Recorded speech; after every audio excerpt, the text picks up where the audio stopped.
Assalamu alaikum wa rahmatullahi wa barakatuhu, chers frères et sœurs. Je commence cette vidéo en demandant à Allah le Tout-Puissant de nous guider dans la compréhension de sa parole et de nous accorder la sagesse nécessaire pour méditer sur les enseignements qui seront partagés ici aujourd'hui. Ô Allah, éclaire nos cœurs, protège-nous de l'égarement et fais de cette vidéo une source de lumière et de bénédiction pour tous ceux qui la regarderont. Amin. Aujourd'hui, nous sommes réunis pour une réflexion profonde qui touche le cœur de nombreux croyants. Une question résonne dans l'esprit de beaucoup d'entre nous. Pourquoi les élus d'Allah semblent-ils souvent être seuls ou confrontés à des épreuves financières, malgré leur foi et leur dévotion? Pourquoi leur chemin semble-t-il être semé d'embûches? Et pourquoi sont-ils frappés par l'isolement ou la pauvreté, alors que ceux qui vivent dans l'injustice et l'égoïsme semblent prospérer matériellement? Est-ce que simplement une épreuve divine ou est-ce une manifestation de la sagesse infinie d'Allah? Dans cette vidéo, nous allons tenter d'éclairer cette question en nous inspirant des enseignements du prophète, des versets du Coran et de la sagesse islamique profonde. Avant de commencer, si ce sujet vous intéresse et résonne en vous, je vous invite à vous abonner à notre chaîne et à activer la cloche de notification pour ne jamais manquer de nouvelles vidéos qui, Inch'Allah, continueront de nourrir votre réflexion et d'approfondir votre foi. Nous vivons dans un monde où la rapidité et la richesse semblent être les critères de réussite. Pourtant, il est crucial de se rappeler que la véritable épreuve dans la vie est celle du cœur et de l'âme. Comment réagirions-nous face à l'isolement ou à la pauvreté lorsque notre foi est mise à l'épreuve? Cette question mérite une introspection profonde, et c'est cette réflexion que nous allons explorer ensemble. Restez avec nous jusqu'à la fin, car les réponses qui se cachent derrière ces épreuves pourraient transformer votre perspective sur la vie. L'un des plus grands tests que subissent les élus d'Allah est celui de l'isolement. Il est étrange, n'est-ce pas? Les élus de ce monde, choisis par Allah pour emprunter un chemin spirituel difficile, se retrouvent souvent seuls. Malgré les relations humaines qui les entourent, ils sentent un vide intérieur profond, comme si leur âme était séparée de la réalité qui les entoure. C'est un paradoxe qui semble défier la logique, n'est-ce pas? Ils peuvent être entourés de famille, d'amis, de collègues, mais leur cœur ressent ce vide. Cela ne vient pas d'un manque d'amour ou de compréhension, mais de l'appel intérieur vers quelque chose de plus grand. Ils se battent, parfois sans le savoir, contre des épreuves qui les isolent des autres, malgré leur désir de communiquer, d'être compris et de partager. Dans ce cheminement, il ne s'agit pas simplement d'un isolement physique, mais d'une solitude intérieure. Les élus d'Allah sont plongés dans une quête spirituelle intense, où les défis ne viennent pas seulement de l'extérieur, mais aussi de leur propre âme. Ce qui est frappant, c'est que cette solitude n'est pas une malédiction, mais un test divin. Une sorte de purification de l'âme, une phase où Allah les prépare à recevoir une lumière plus profonde, plus puissante. Le prophète Mohammed a dit: l'homme est comme une communauté sur sa propre âme. Sahih Muslim. Ce hadith nous rappelle que ceux qui s'efforcent de suivre le droit chemin peuvent parfois se retrouver isolés, mais cela fait partie du plan divin. L'isolement peut être un acte de miséricorde divine, une façon pour Allah de purifier l'âme de ses serviteurs et de la rapprocher de lui. C'est une forme d'introspection profonde qui permet à l'individu de se tourner pleinement vers Allah, loin des distractions du monde extérieur. Ce test n'est pas là pour les briser, mais pour les transformer. Prenez l'exemple de l'histoire du prophète Abraham, un exemple éclatant de ce type de solitude divine. Ibrahim, s'est retrouvé seul après avoir refusé de suivre les idolâtres de son époque. Il vivait dans une société qui rejetait la vérité, mais il était déterminé à s'élever au-dessus des faux dieux et des pratiques corrompues de son époque. Lorsqu'il a défendu l'unicité d'Allah face à son propre peuple, il s'est vu rejeté, haï et détesté. Pourtant, il a persévéré dans sa foi, même si cela signifiait vivre dans la solitude. Sa solitude, loin des influences négatives, a été un moyen de purifier son cœur et de se rapprocher d'Allah. C'est dans ces moments de solitude que Ibrahim, A.S., a fait preuve de la plus grande confiance en Allah, lorsqu'il a dû sacrifier son fils Ismaël, A.S., sur l'ordre d'Allah. Il ne doutait pas, malgré la douleur, qu'Allah savait ce qui était le meilleur pour lui et pour son fils. Cette épreuve a été un moment de purification et de lumière divine pour lui. Et c'est dans cette solitude qu'il a connu la proximité la plus pure avec Allah. Ibrahim, A.S.D., est devenu l'un des plus grands prophètes, non pas malgré son isolement, mais grâce à lui. Avez-vous déjà ressenti ce vide malgré les relations humaines qui vous entourent? Ce sentiment de solitude, même lorsque vous êtes entouré de gens, de proches, de collègues, ce sentiment d'être incompris, comme si votre âme cherchait quelque chose de plus profond, ce pourrait bien être un signe qu'Allah vous prépare à un chemin spirituel plus profond, un chemin où les épreuves, bien qu'elles soient difficiles, vous conduiront plus près de lui, où cette solitude ne sera pas une souffrance, mais une bénédiction cachée, une lumière divine qui se cache dans l'ombre. Il est essentiel de se rappeler que l'isolement des élus d'Allah n'est pas un signe d'abandon, mais une occasion de se rapprocher de la source même de toute lumière, Allah. Ces moments de solitude sont les moments où l'âme se purifie, où le cœur se renforce, et où l'individu est préparé à recevoir la guidance divine de manière plus intense. C'est un processus divin de purification, de transformation et de rapprochement avec celui qui sait tout et dont l'amour et la miséricorde sont sans fin. Les élus d'Allah, bien qu'ils soient dans la solitude, sont en réalité les plus proches de lui. Et dans cette solitude, ils sont remplis de la lumière d'Allah, qui les guide à travers chaque épreuve. C'est un test divin, mais aussi une immense bénédiction. Si vous traversez une période de solitude, de vide ou d'incompréhension, sachez que cela peut être un signe que vous êtes sur le bon chemin. Ne vous laissez pas abattre par la solitude. Voyez-la comme un cadeau de purification. Cette solitude pourrait bien être l'étape nécessaire pour vous rapprocher d'Allah et découvrir une force intérieure que vous n'auriez jamais imaginée. La lumière d'Allah brille dans les moments les plus sombres. Êtes-vous prêt à accepter cette solitude comme un chemin vers la lumière divine? La pauvreté est une épreuve que les choisis d'Allah connaissent souvent, et elle soulève une question qui brûle les lèvres de nombreux croyants. Pourquoi les personnes qui servent Allah avec dévouement, qui font de leur mieux pour suivre le chemin du prophète, sont-elles parfois confrontées à des difficultés financières? Pourquoi semble-t-il que ceux qui se détournent d'Allah prospèrent matériellement, alors que ceux qui cherchent à plaire à Allah souffrent de pauvreté ou de contraintes économiques? Cette question traverse les esprits des croyants en période de doute, en période où la vie semble être une lutte constante contre la pauvreté. Mais il est important de comprendre que cette pauvreté n'est pas nécessairement une malédiction, et que dans le grand schéma divin, il y a une sagesse profonde derrière chaque épreuve. Le Coran nous rappelle dans la sourate At-Tawbah 951, dit « Rien ne nous atteindra si ce n'est ce qu'Allah a prescrit pour nous.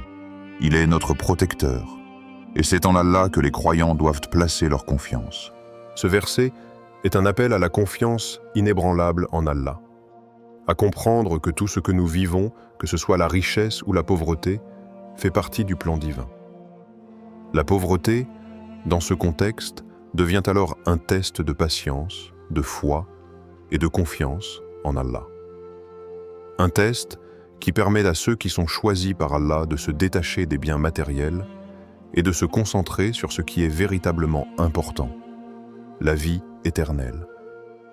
La pauvreté, loin d'être une simple malchance, est souvent un test spirituel, une épreuve qui met en lumière la force intérieure du croyant. Elle devient un moyen pour Allah de tester la patience de ses serviteurs, de voir s'ils peuvent rester fidèles humbles et reconnaissants, même lorsqu'ils n'ont pas ce qu'ils désirent matériellement. Ce n'est pas dans la richesse, mais dans la pauvreté, que se trouve une véritable mesure de la foi. La richesse peut mener à l'orgueil, à l'oubli de la grâce d'Allah, mais la pauvreté pousse le croyant à se tourner davantage vers Allah, à rechercher son secours et sa miséricorde. Dans la sourate Al-Baqarah, de 286, Allah dit « Allah n'impose à aucune âme une charge supérieure à sa capacité. Chaque épreuve, y compris la pauvreté, est proportionnée à la capacité de l'individu à la surmonter, et Allah ne laisse jamais ses serviteurs seuls dans leurs difficultés. Si la pauvreté peut sembler accablante, c'est un test de foi et une opportunité de croissance spirituelle. Les croyants sont appelés à rester patients, à pratiquer la gratitude pour ce qu'ils ont, et à continuer de servir Allah malgré les défis. Ceux qui réussissent à rester fermes dans leur foi, à rester engagés dans la prière et à accomplir leurs obligations envers Allah, même dans les moments de souffrance, reçoivent une récompense infinie. Un excellent exemple de cette foi inébranlable face à la pauvreté est celui d'Abu Huraïra, l'un des compagnons les plus connus du prophète.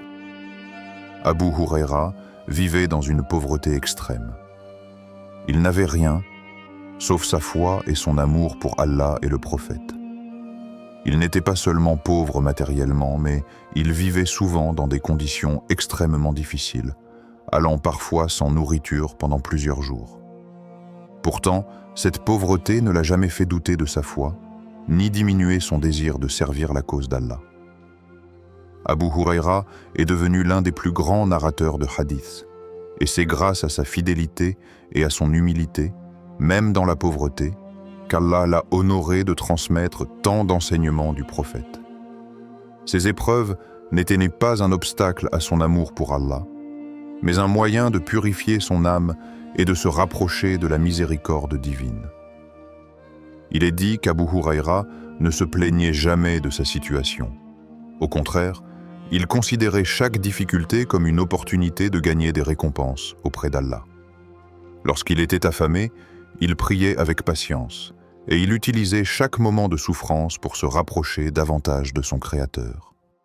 Comment réagiriez-vous si vous vous retrouviez dans une situation financière difficile malgré votre foi et vos prières? Cette épreuve pourrait-elle être une bénédiction déguisée par Allah, un test de patience et de confiance, et une chance de se rapprocher de lui?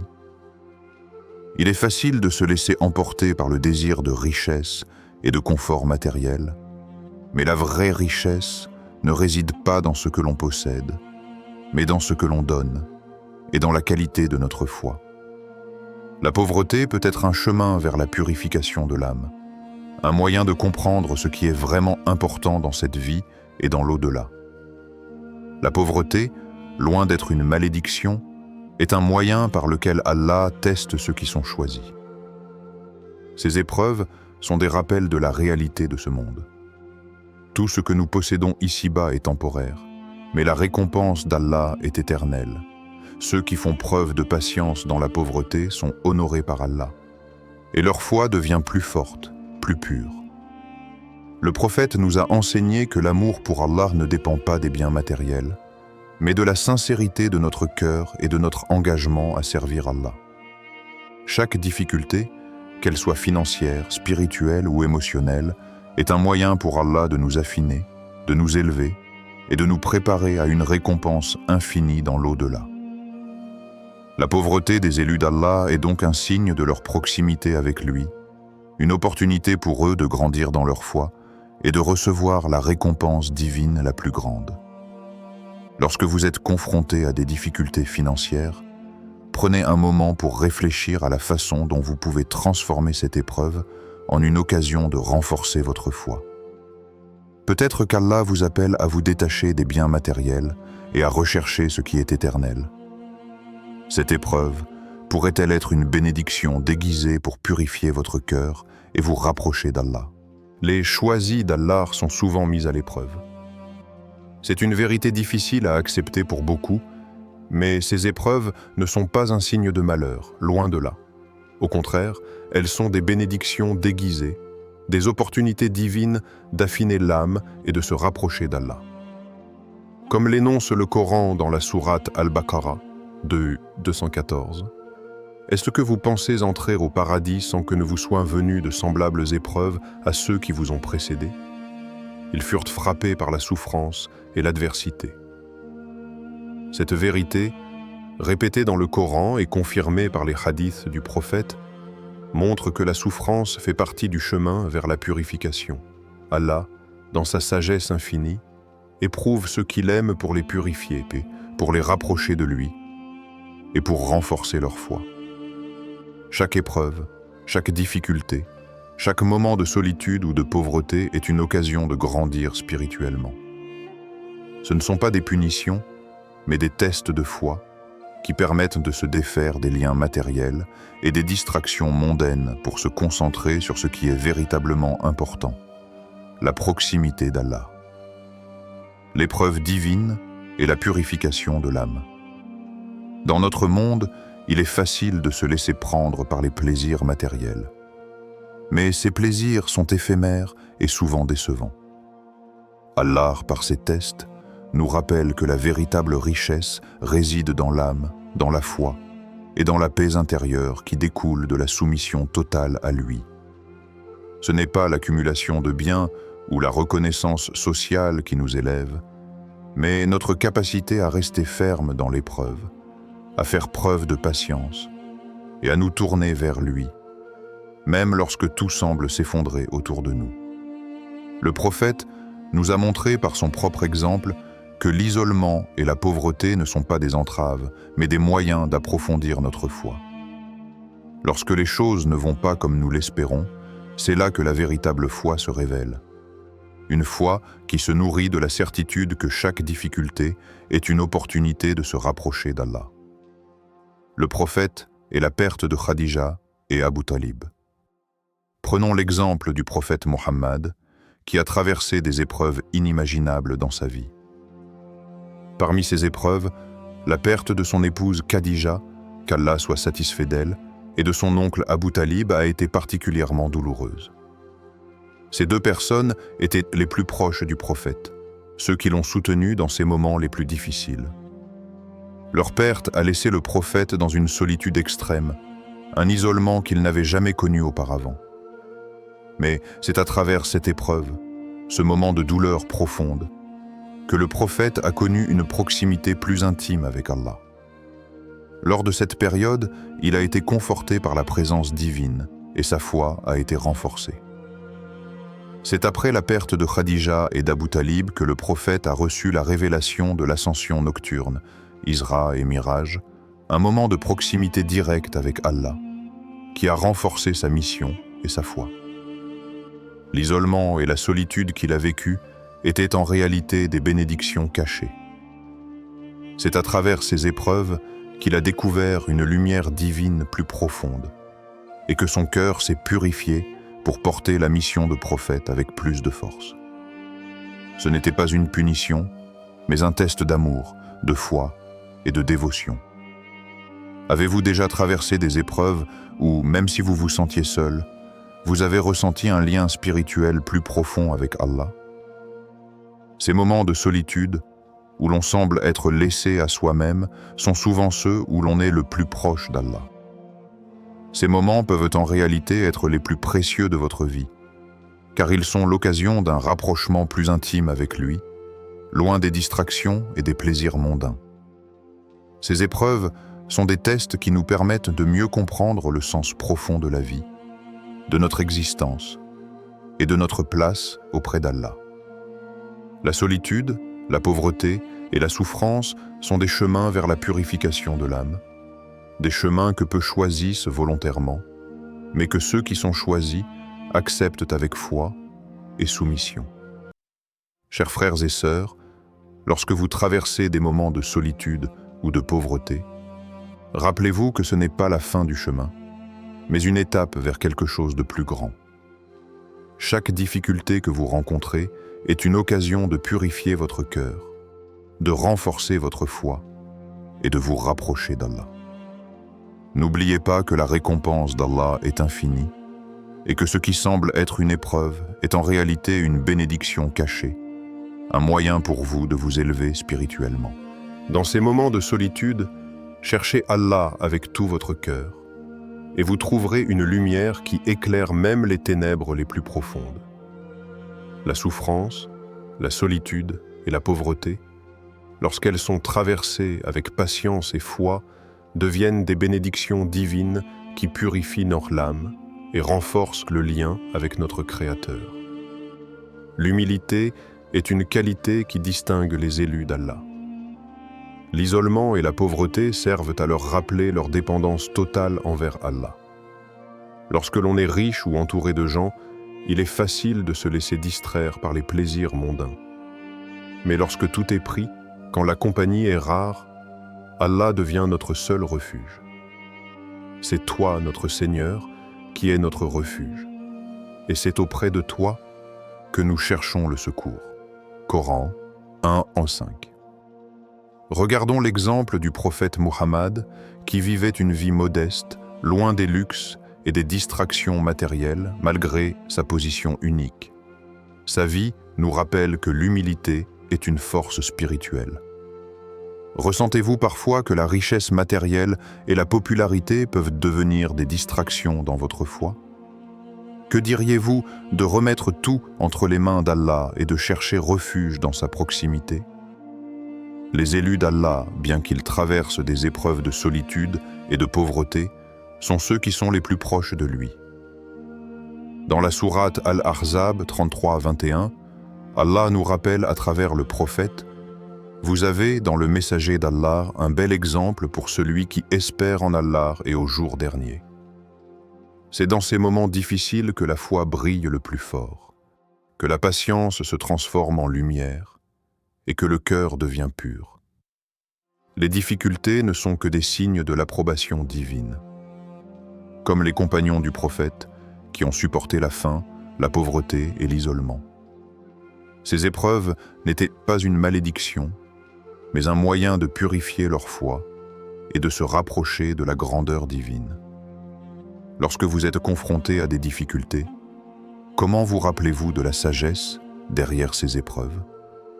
Comment votre foi se renforce-t-elle au milieu de la solitude et de la pauvreté?